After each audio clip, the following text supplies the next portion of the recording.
స్వప్న సుందరి.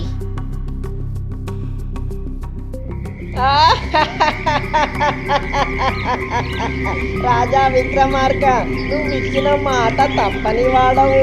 నన్ను మళ్ళీ మర్రి చెట్టు నుండి తిప్పి తీసుకెళ్తున్నావు. ఎందుకంటే నువ్వు సాధువుకి ఇచ్చిన మాట నెరవేర్చాలి కదా. నేను నీకెన్నోసార్లు ఇదే విషయం చెప్పి ఉన్నాను. ఇప్పటికీ ఈ విషయం అర్థమైందనుకుంటాను. ధర్మాచరణ చేయడమే మా ధర్మం.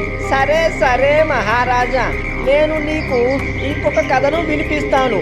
మహారాజా, నీవు నీ పెదవి విప్పితే నేను తిరిగి ఆ మర్రి చెట్టు వద్దకు వెళ్ళిపోతాను. నీవు నన్ను ఆపలేవు మహారాజా. అయితే విను మహారాజా, మణిద్వీప రాజ్యం గురించి నీవు వినే ఉంటావు. ఆ దేశానికి మహారాజు మాణికవర్మ. ఆయన తన ప్రజలను కన్నబిడ్డల్లా ఆదరించేవాడు. పైగా మంచి కార్యదక్షత గలవాడు. అతని రాజ్యంలో ప్రజలు సుఖ సంతోషాలతో జీవించేవారు. అతనికి వృద్ధాప్యం సమీపించింది. దానితో తన రాకుమారుడైన సుధీరునికి రాజ్యాన్ని అప్పగించదలచాడు. అంతేకాకుండా తన కుమారునికి వివాహం చేయదలచాడు.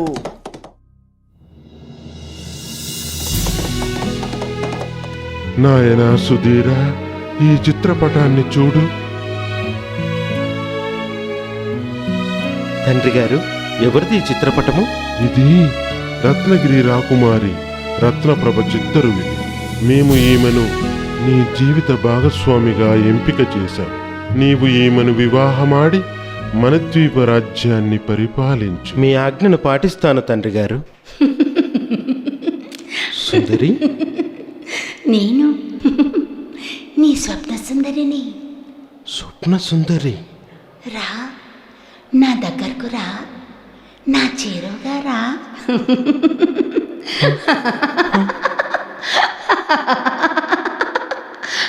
ఎంత అందమైన స్వప్నం! అంతకన్నా అందంగా ఆ స్వప్న సుందరి. స్వప్న సుందరి, ఆహా, ఎంత బాగుంది! నేను వివాహం అంటూ చేసుకుంటే ఆ స్వప్న సుందరిని చేసుకొని తీరుతాను. తండ్రి సుధీరా, చెప్పండి తండ్రి గారు. నీవు నా ప్రశ్నకు ఎలాంటి సమాధానం ఇవ్వలేదు. తండ్రి గారు, వివాహము రాజ్య పదవుల కన్నా ముందు నాకు మన రాజ్యాన్ని పర్యటించి రావాలనే కోరిక కలిగింది. సామాన్య మానవుని జీవితము, వారి విధి విధానాలు, కష్టసుఖాల గురించి నేను తెలుసుకోవాలనుకుంటున్నాను. రాజ్యం బయట సామాజిక స్థితిగతులను చూడాలనుకుంటున్నాను. వీటి అవగాహన వల్ల నేను నా ప్రజల పాలనా బాధ్యతల్ని సక్రమంగా నిర్వహించగలుగుతాను. నీ ఆలోచన ఎంతో శుభప్రదంగా ఉంది. రేపే నీవు రాజ్య పర్యటనకు బయలుదేరు. మీకు నా ధన్యవాదాలు. మమ్మ ఆశీర్వదించండి తండ్రి గారు. ఈ పర్యటన అసలు ఉద్దేశ్యం వేరు. అది నా స్వప్న సుందరికి అన్వేషణ. చూద్దాం నా అన్వేషణ ఎప్పుడు ఫలిస్తుందో.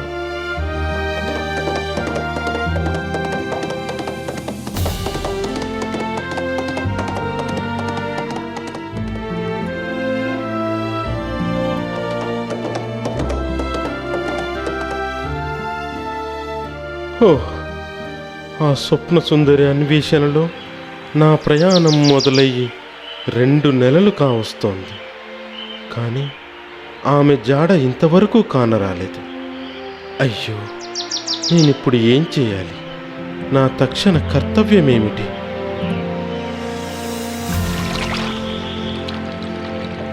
అరే, ఈమె నా స్వప్న సుందరి. ఓ సుందరి, నీ పేరేమిటో నాకు తెలియదు కానీ నేను నిన్ను ఒకసారి కలలో చూశాను. నన్ను కవ్వించావు. అప్పటి నుండి నీపై నాకు ప్రేమ కలిగింది.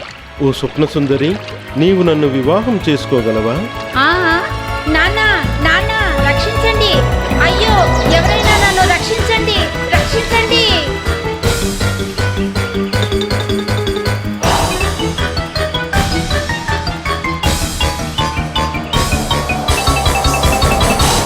ఓ బాటసారి, ఎవరు నువ్వు? నీకేం కావాలి చెప్పు. ఏ ఊరు నుండి వచ్చావు? నీ తల్లిదండ్రులు ఎవరు? నా కుమార్తెను స్వప్నంలో చూశావట, ఆమెనే వివాహం చేసుకుంటానని చెప్పావట. ఏమిటా కదా? ఇదేమైనా మర్యాదస్తుల లక్షణమా, లేక నీవేమైనా మూర్ఖుడవా, వెర్రివాడవా? ఏమిటయ్యా చెప్పు, జవాబు మాట్లాడవే. ఇంతకీ నీ పేరేమిటి చెప్పు. అరే అడుగుతుంటే చెప్పవేం? అవును, నేనొక మూర్ఖుడను. ఇదే మీ ప్రశ్నలకు నేనిచ్చే సమాధానం.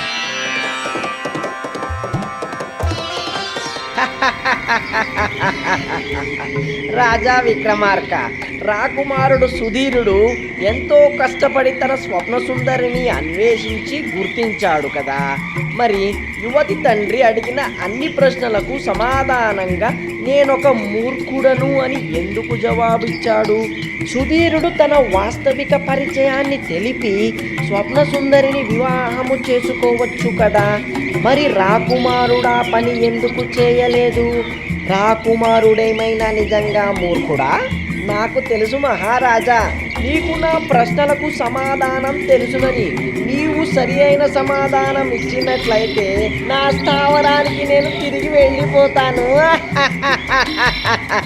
సమాధానం తెలిసి కూడా తప్పుడు సమాధానం చెప్పావనుకో, నీ తల 1000 మృక్కలైపోతుంది. రాకుమారుడు సుధీరుడు మూర్ఖుడేమీ కాదు బేదాలుడా, కానీ అతన్ని బుద్ధిశీలుడు అని కూడా అనలేము. ఎందుకంటే తన స్వప్నంలో కనిపించిన యువతి అన్వేషణకి చాలా విలువైన కాలాన్ని వృధా చేశాడు. అంతేకాదు, ఆ యువతి విషయంలో సరైన అవగాహన ఏమాత్రమూ లేదు. ఎందుకంటే ఆ యువతికి మహారాణికి ఉండవలసిన అర్హత ఉన్నదా లేదా, అంతేకాక సుందర రూపాన్ని కలిగి ఉన్న స్త్రీ మంచి గుణవతి అని ఖచ్చితంగా చెప్పలేము కదా. అందుకే రాకుమారుడు గుణగణాలు తెలుసుకోనిదే ఆమెను వివాహం చేసుకోవడం తెలివి తక్కువతనమని గ్రహించి స్వప్న సుందరి తండ్రి అడిగిన ప్రశ్నలకు ఒకే మాటలో సమాధానం ఇచ్చాడు. రాజా, మనుషుల తీరుతెన్నులు, వారి స్వభావాల పట్ల నీకు మంచి అవగాహనే ఉన్నది. రాజా, నీవు మళ్ళీ మాట్లాడావు.